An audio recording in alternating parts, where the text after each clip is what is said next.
దేవునికి స్తోత్రం. హల్లెలూయా. చూడండి, పరిశుద్ధ గ్రంథములో తీతు పత్రిక, తీతుకు వ్రాసినటువంటి పత్రిక 3వ అధ్యాయము 5వ వచనం. మనము నీతిని అనుసరించి చేసిన క్రియల మూలముగా కాక తన కనికరము చొప్పుననే పునర్జన్మ సంబంధమైన స్నానము ద్వారాను పరిశుద్ధాత్మ మనకు నూతన స్వభావం కలుగజేయుట ద్వారాను మనల్ని రక్షించను. మనం ఆయన కృప వలన నీతిమంతులమని తీర్చబడి నిత్య జీవమును గూర్చిన నిరీక్షణను బట్టి దానికి వారసులమగుటకై ఆ పరిశుద్ధాత్మను మన రక్షకుడైన యేసుక్రీస్తు ద్వారా ఆయన మన మీద సమృద్ధిగా కుమ్మరించెను. ఈ మాట నమ్మదగినది గనుక దేవుని యందు విశ్వాసముంచిన వారు సత్క్రియలను శ్రద్ధగా చేయుట యందు మనసుంచునట్లు నీవి సంగతులను గూర్చి దృఢముగా చెప్పుచుండవలనని కోరుచున్నాను.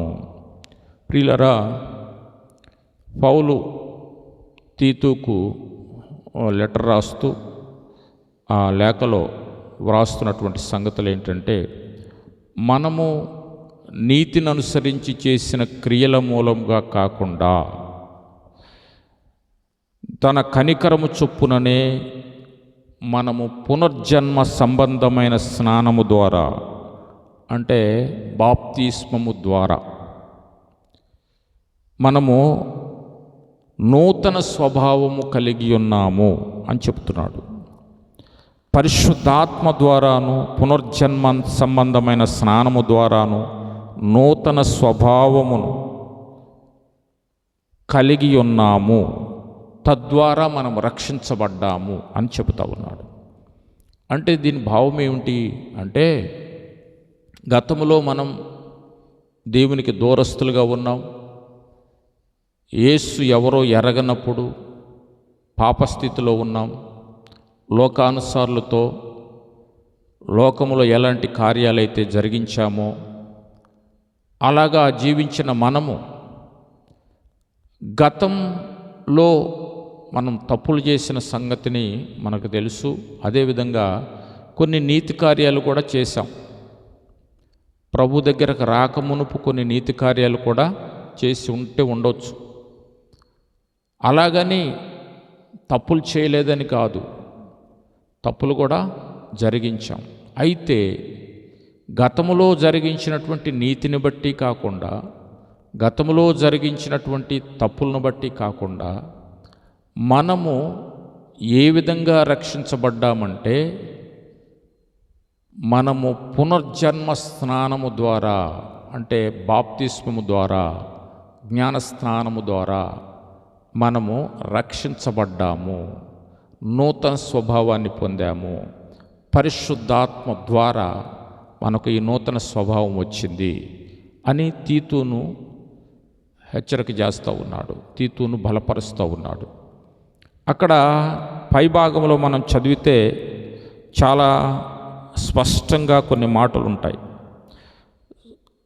శాంతులమై ఉండవలెననియు జ్ఞాపకము చేయుము, ఎందుకనగా మనము కూడా మునుపు అవివేకులమును అవిధేయులమును మోసపోయిన వారమును నానా విధములైన దురాశలకును భోగములకును దాసులమున ఉండి దుష్టత్వమునందును అసూయందును కాలము గడుపుచు అసహ్యులమై ఒకరినొకడు ద్వేషించుచు ఉంటిమి గాని మన రక్షకుడైన దేవుని యొక్క దయయు మానవుల యెడల ఆయనకున్న ప్రేమయు ప్రత్యక్షమైనప్పుడు, అంటే గతంలో మనము లోకానుసారంగా అవిధేయులమై ద్వేషిస్తూ దూషిస్తూ ఒకరి మీద ఒకరు అసూయపడుతూ ప్రభు ఎవరో ఎరగనప్పుడు అలా జీవితాన్ని జీవించిన మనము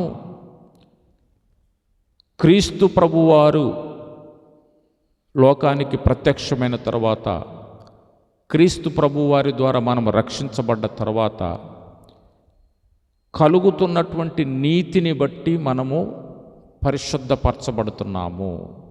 ఆయన కలువరి శిలువలో కార్చినటువంటి రక్తాన్ని బట్టి, అదేవిధంగా మనము పునర్జన్మ స్నానం ద్వారా నూతన స్వభావాన్ని ధరించుకుంటున్నాము.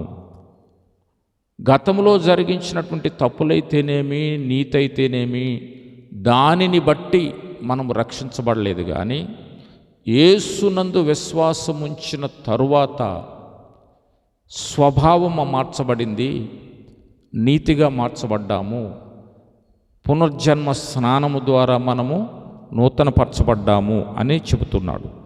6వ వచనం, మనం ఆయన కృప వలన నీతిమంతులమని తీర్చబడి నిత్య జీవమును గూర్చిన నిరీక్షణను బట్టి దానికి వారసులమొగటకై ఆ పరిశుద్ధాత్మను మన రక్షకుడైన యేసుక్రీస్తు ద్వారా ఆయన మన మీద సమృద్ధిగా కుమ్మరించాడు. అంటే యేసుక్రీస్తు ప్రభువారి వాగ్దానాన్ని బట్టి పరిశుద్ధాత్మ దేవుడు మన మీదికి దిగి వచ్చాడు. ఎలాగూ ఆయన కృప పొందినట్లుగా, ఆయన కృప వలన నిరీక్షణ కలగడానికి, నిత్య జీవం కలగడానికి ఈ ఏర్పాటును తండ్రి అయిన దేవుడు మనకు చేసి మనకు అందించాడని ఇక్కడ చాలా స్పష్టంగా చెబుతూ ఉంది. అంటే సమృద్ధి అయినటువంటి కృప, సమృద్ధి అయినటువంటి పరిశుద్ధాత్మ మనకు అనుగ్రహించబడింది. ఎప్పుడు అంటే మనము బాప్తిస్మం పొందిన తర్వాత, నూతన స్వభావం ధరించుకున్న తర్వాత, మన గత స్థితి అంతా వదిలిపెట్టిన తర్వాత, గతంలో మనం జరిగించిన నీతి క్రియలు, వీటిని బట్టి మనం దేవుని రాజ్యానికి వెళ్తాం అనే భావనలో ఉన్నవారు కూడా యేసునందు విశ్వాసం ఉంచిన తర్వాతనే జరుగుతున్నటువంటి నీతి క్రియలు దేవుడు లెక్కలోకి తీసుకుంటాడు అని చెబుతూ ఉన్నాడు. ఇక 8వ వచనం, ఈ మాట నమ్మదగినది కనుక దేవుని యందు విశ్వాసముంచిన వారు సత్క్రియలను శ్రద్ధగా చేయుట యందు మనసుంచున్నట్లు నీవి సంగతులను గూర్చి దృఢముగా చెప్పుచుండవలనని కోరుచున్నాను. అంటే యేసుక్రీస్తు ప్రభునందు విశ్వాసముంచిన వారు, బాప్తిసం పొందినటువంటి వారు, ఆయన కొరకు జీవిస్తున్నవారు సత్క్రియలను ఓపికతో చేయాలి. అలాగ చేయాలని తీతు నువ్వు అనేకులకు బోధ చెప్పాలి, అలాగా వారిని ఉద్ధరించాలి, అలాగ బోధించాలి, వారికి గైడ్ చేయాలి అని చాలా స్పష్టంగా తీతుకు పౌలు పత్రిక రాస్తూ ఉన్నాడు. దేవునికి స్తోత్రం. ఇవే మాటలను యేసు ప్రభువారు కూడా మాట్లాడతాడు. చూడండి, మత్తయి సువార్త 5వ అధ్యాయం 16వ వచనం, మనుష్యులు మీ సత్క్రియలను చూచి పరలోకమందున్న మీ తండ్రిని మహిమపరచునట్లు వారి ఎదుట మీ వెలుగు ప్రకాశింపనీయుడి అన్నాడు.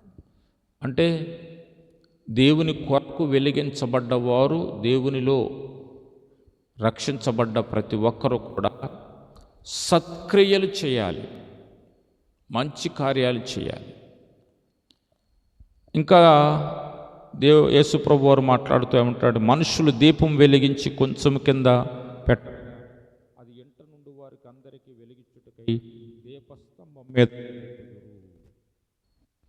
అంటే దీపం యేసునందు విశ్వాసం ఉంచిన దగ్గర నుంచి వారి హృదయము వెలిగించబడు, వారి నేత్రాలు తెరవబడు, వారు బాప్తిస్మం దగ్గర నుంచి ఒక నూతనమైనటువంటి జీవన విధానం, దీపం వెలిగించటం అంటారు.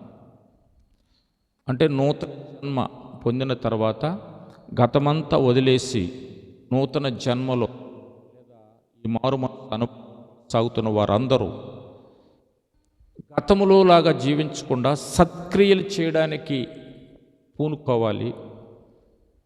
అందరికీ కూడా సత్క్రియలు కనబడేటట్టుగా, మీ వెలుగు ప్రకాశించేటట్టుగా, దీపస్తంభం మీద ఉన్న దీపం ఎలాగా అందరికి వెలిగిస్తుందో అలాగే మీ సత్క్రియలు అనేకులు కనబడేటట్టుగా మీ సత్క్రియలు ఉండాలి అని చెప్తా ఉన్నాడు.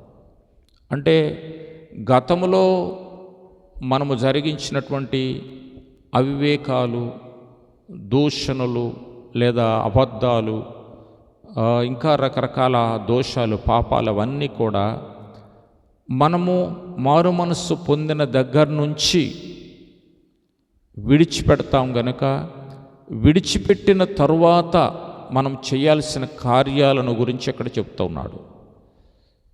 గతమంతా విడిచిపెట్టినాక జరిగించబోయే కార్యాలు ఏంటంటే సత్క్రియలు చేయాలి. మనుషులందరికీ మేలు చేయడానికి, ముఖ్యంగా సంఘానికి మేలు చేయడానికి, విశ్వాసులైన వారికి మేలు చేయడానికి మనం ఇష్టపడాలి అని చాలా స్పష్టంగా ఇక్కడ ప్రభు మాటలు మనకి తెలియజేస్తూ ఉన్నాయి. కనుక నీ జీవిత విధానంలో మారు మనసు పొందిన దగ్గర నుంచి, పశ్చాత్తాపడ్డ దగ్గర నుంచి, పునర్జన్మ సంబంధమైనటువంటి స్నానము, జ్ఞానస్నానం పొందిన దగ్గర నుంచి నీ జీవితం ఎలాగుంది? సత్క్రియలు చేస్తున్నావా? గతంలో నీతిని అనుసరించి చేశాను కదా అని అనుకుంటే దాని వలన నువ్వు రక్షించబడలేదు. నువ్వు బాప్తిసం పొందిన తర్వాత నుంచి రక్షించబడ్డావు. అక్కడి నుంచి నీ జీవితం టర్నింగ్ అయింది. కాబట్టి అక్కడి నుంచి దేవుడు లెక్క తీసుకుంటాడు. అక్కడి నుంచి నువ్వు చేసిన మంచి కార్యాలకు అక్కడ ప్రతిఫలం ఉంది. దేవుని దగ్గర రివార్డ్స్ ఉన్నాయి. వాటి కోసం నీవు నీతిగా జీవిస్తూ, సత్క్రియలు చేస్తూ, సంఘానికి, సమాజానికి, కుటుంబానికి మేలు చేసేవాడగా, మేలు చేసే దానవుగా ఉండాలని దేవుని వాక్యము నిన్ను హెచ్చరిక చేస్తూ ఉంది. దేవుడు తన వాక్కులు దీవించుగాక. ప్రార్థన చేద్దాం. పరిశుద్ధుడా, జీవము కలిగిన తండ్రి, నీకు వందనాలు.